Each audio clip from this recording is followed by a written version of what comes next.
আমরা দুজন মুসলিম গেছি এই যে স্যার আমাদের বাঁচিয়ে দিল স্যার। আমরা কি দোষ করছি? এই যে আইন বলতে কিছুই নাই স্যার। আমার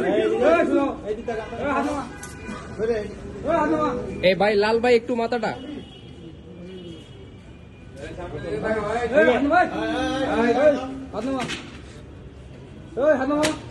ইনু কি ঢাকা কলেজের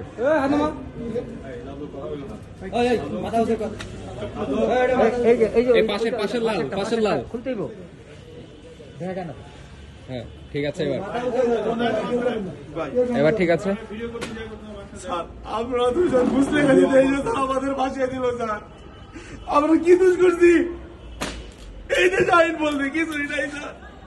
এই যে আইন বলতে কিছুই নাই। আমার আর কেন এরকম ঠিক আছে